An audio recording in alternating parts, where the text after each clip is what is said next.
देवरानी जिठानी का एक कमरा। हाय रे, आजकल तो एक कमरे में दो सगी बहन ना रहे, ऐसे में देवरानी जिठानी को साथ रहना पड़ जाए तो देखते हैं। देखो दोनों, ईना और टीना, साफ साफ बोल रही हूँ। मेरे दोनों बेटे गए हैं विदेश पैसा कमाने। यहाँ तुम दोनों दो कमरे इस्तेमाल करके बिजली फूंको, इसलिए मैंने छोटी तेरा कमरा दे दिया है किराए पर। जब तक मेरे दोनों बेटे वापस नहीं आ जाते, दोनों एक कमरे में रहोगी, ठीक है? पहली बात तो माँ जी, हमें ईना टीना बुलाना बंद करिए। मेरा नाम रमा और इसका नाम ज्योति है। अरे रमा ज्योति हो या ईना टीना, मैं नहीं जानती। मैं तो बस ये बोल रही हूँ कि एक कमरे में गुजारा करो जब तक मेरे दोनों बेटे वापस नहीं आ जाते। सासू माँ, आप जानती है ना, दीदी के साथ मेरी थोड़ी कम ही पड़ती है। ऐसे में एक कमरे में रहना मेरे तो बस की नहीं है। हाँ तो मायके चली जा मायके। नहीं नहीं, ये मायके जाएगी तो घर का काम क्या मैं अकेले करूँगी? ना जी ना। सासू माँ, आपको दिक्कत क्या है? कैसे शादीशुदा दो औरतें एक कमरे में रहेंगी? जैसे मेरे दोनों बेटे विदेश में अकेले साथ रहेंगे। लेकिन वो दोनों तो भाई भाई है ना माँ जी। वो सब मैं नहीं जानती, जो कहा है वो करो।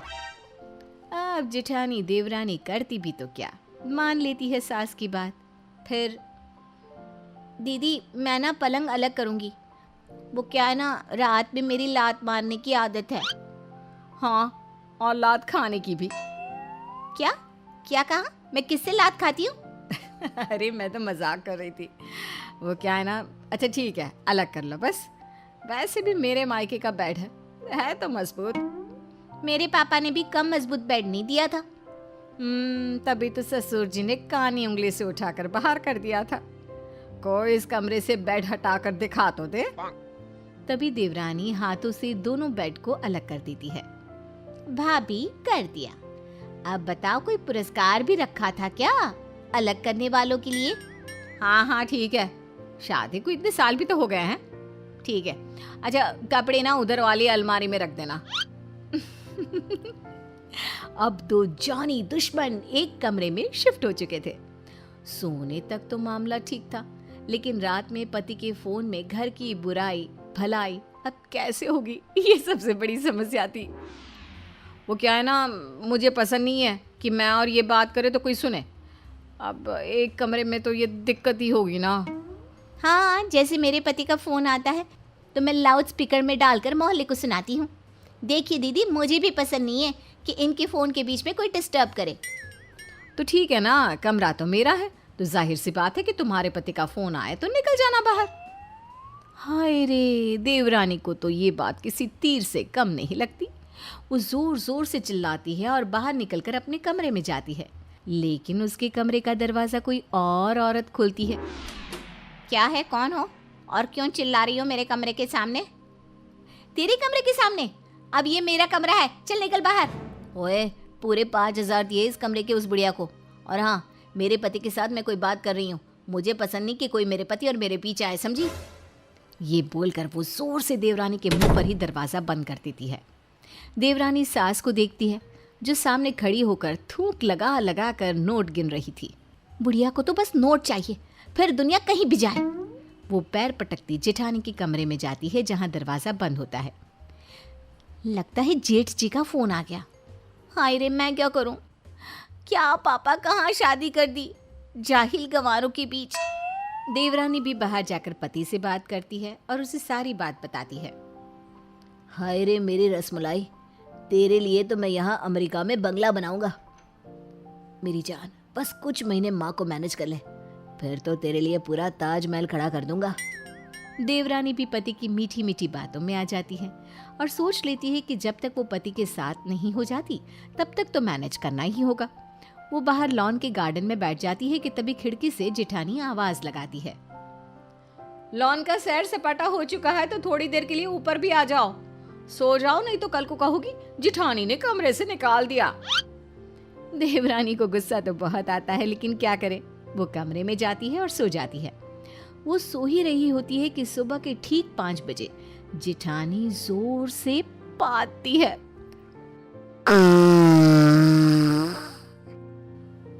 देवरानी हड़बड़ाकर उठ जाती है। नहीं नहीं भागो, पड़ोसी देश ने हमला कर दिया है, हमारे ऊपर बम फेंके जा रहे हैं, भागो भागो यहाँ से। ओए चुप हो जा, हल्की सी गैस निकल गई थी, सो जा, कुछ नहीं हुआ। देवरानी लाइट जलाती है। पूरा कमरा बदबू मार रहा था।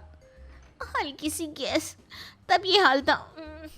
मुझे तो लगा हमारे देश में भी हमला हो गया है, पड़ोसी देश ने बम फेंक दिया। मैं तो डर गई थी हल्की सी गैस में।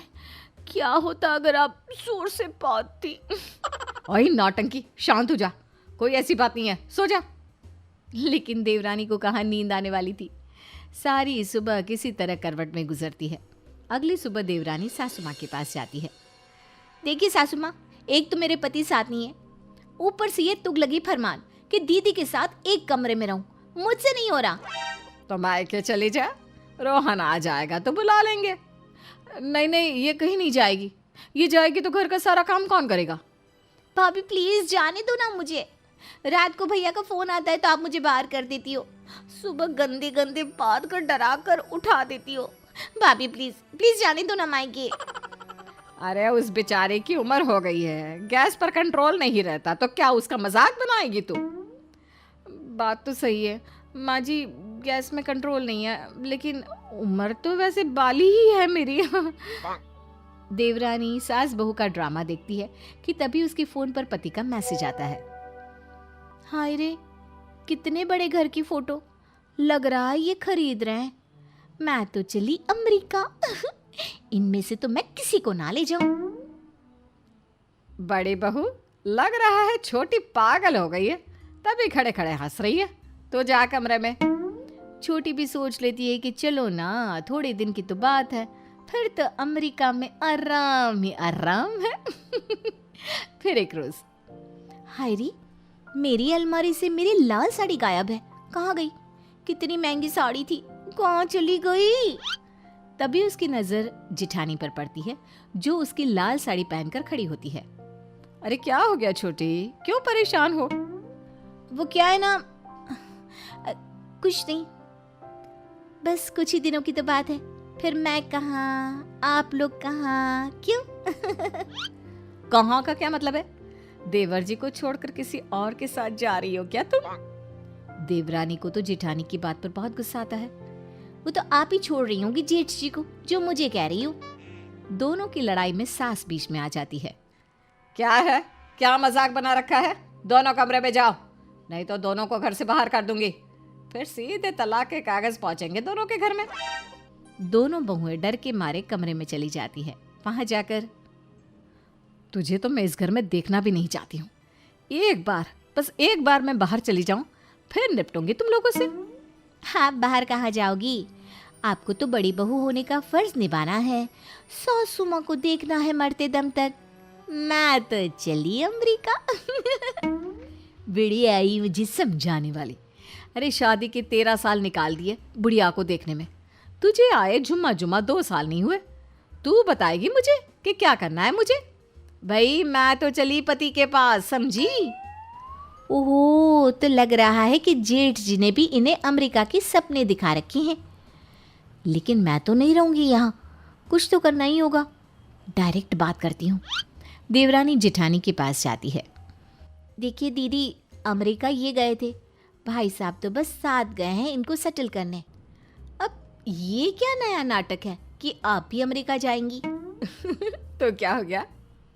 इस घर में बहुत काम कर लिया मैंने, तू भी बहू है, तेरा भी फर्ज है, मैं ही क्यों पीसती रहूं? अरे क्या हो गया, क्या पीसना है पीस लो ना। और हाँ, मिक्सी का इस्तेमाल करने की जरूरत नहीं है। जो मज़ा हाथ से पीसे मसाले का है वो मिक्सी का कहाँ। लो, अब इनका अलग ही राग शुरू। देवरानी कमरे में आ जाती है और सोचने लगती है कि कैसे जेठानी पर लगाम लगाया जाए। लेकिन कहते हैं ना, जहाँ चाह वहाँ राह। देख छोटी, मैं बड़ी हूँ तो राज भी मेरा ही चलेगा, समझी? ना मायके जाना है ना ही अमेरिका, यहीं रहो, घर का काम करो और सास की सेवा, समझी? चलो, मुझे नींद आ रही है, कमरे से बाहर जाओ। क्यों जाओ कमरे से बाहर? अभी तो जेठ जी का फोन भी नहीं आया। आ गया है, होल्ड में है, जाओ ना, बाहर निकलो अभी। देवरानी बाहर खड़ी हो जाती है। थोड़ी ही देर में अंदर से जेठानी की आवाज आती है। हाँ हाँ, हो गई बात, आजा अंदर। देवरानी अंदर जाती है। उसे शक होता है कि हो ना हो दाल में कुछ काला है। वो जैसे ही अंदर आती है, जेठानी मुंह पर चादर लेकर सो जाती है। क्या बात है जो दीदी जेठ जी से बात करने के बाद अपना मुंह नहीं दिखा रही? कोई तो बात है। वो बाथरूम में जाती है जहां उसे एक नीले रंग की डिब्बी दिखती है। जेठानी चादर के अंदर से ही कहती है, छोटी, कमरा शेयर करने की बात हुई थी, बाथरूम नहीं। मुझे पसंद नहीं कि कोई मेरा बाथरूम इस्तेमाल करे, बाहर निकल वहां से। लेकिन तब तक देवरानी वो डिब्बी खोल चुकी थी जिसमें रखे थे जेठानी के नकली दांत। हाय दैया, दीदी दांत नकली है आपके? अब तो मैं ये बात सबको बताऊंगी। जेठानी अब चादर के बाहर आती है और मुंह बुड्ढी जैसा बिना दांत का वो देवरानी से कहती है, छोटी, नाना किसी को ना कहना, वरना ये तो मुझसे तलाक ले लेंगे। माँ जी भी धक्के निकाल कर घर से बाहर कर देंगी। तो फिर आज से मैं जो बोलूंगी वैसा ही करना है। कल मैं चली मायके, फिर जाऊंगी अमेरिका। बोलो हाँ। जैसी तेरी मर्जी, हाँ चली जाना, लेकिन ये राज राज ही रहे।